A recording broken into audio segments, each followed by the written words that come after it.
ओम नमः शिवाय।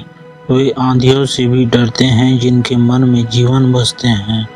हम मौत को भी देखकर हंसते हैं क्योंकि हमारे दिल में महाकाल बसते हैं। हर हर महादेव।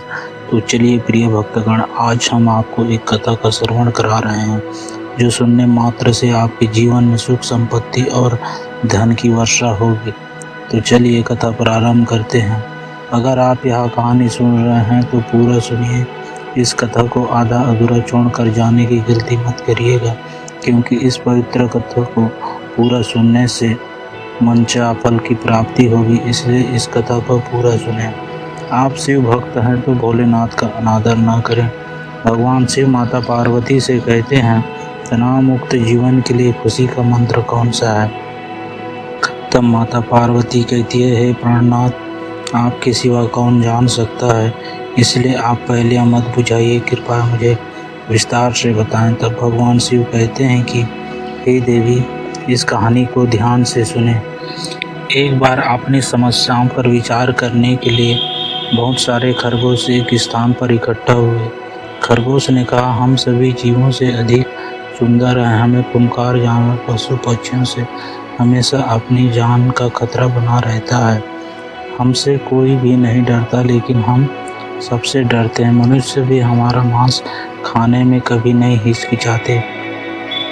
हमें अपने जीवन का पल पल खतरा बना रहता है। दूसरे खरगोश ने कहा, हाथी तो हमारा मांस नहीं खाते, लेकिन उनका शरीर इतना बड़ा है कि सैकड़ों खरगोश भाई हाथी के पैरों के नीचे कुचल कर मर जाते हैं। तीसरा खरगोश ने कहा, भाइयों, इस संसार में केवल शक्तिशाली ही जीवित रह सकता है। हम जैसे दुर्लभ और छोटे जीव का इस संसार में रहना बहुत मुश्किल है। मेरे विचार से तो हमारी समस्या का कोई समाधान नहीं है। सभी खरगोश के निराशापूर्ण शब्द सुनकर एक बूढ़ा अनुभवी खरगोश बोला, मैंने अपनी समस्या का हल खोज लिया है, जो हमारी सभी कष्टों को दूर कर सकता है। हम सबको एक साथ नदी में कूदकर आत्महत्या कर लेनी चाहिए। मौत को गले लगाकर हम सारे दुखों से मुक्ति पा सकते हैं। बूढ़े खरगोश की बात सुनकर सभी खरगोश को बहुत पसंद आई। वे सब इकट्ठा होकर आत्महत्या करने के लिए नदी के किनारे चले गए। सभी खरगोश में आत्महत्या करने की इतनी जल्दी थी कि वे सब आपस में झगड़ा करने लगे। खरगोश को लड़ता देख नदी के किनारे बैठे सभी मेंढक बुरी तरह डर गए और जल्दी से पानी में कूद गए। तभी बूढ़े खरगोश ने अपने साथियों को नदी में कूदने से रोक लिया और उन्हें समझाते हुए कहा, भाइयों, हमें हिम्मत से काम लेना चाहिए और आत्महत्या का विचार छोड़कर अपने मन में जीने की इच्छा जागरूक करनी चाहिए।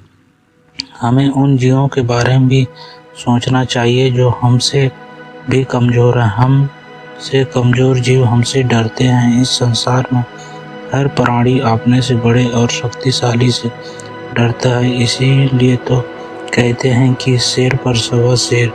इस कहानी से हमें यह शिक्षा मिलती है कि स्वयं को कभी भी कमज़ोर नहीं समझना चाहिए। तेरे दर पर आते आते मेरे महाकाल जिंदगी की शाम हो गई, और जिस दिन तेरा दर दिखा जिंदगी ही तेरी नाम हो गई।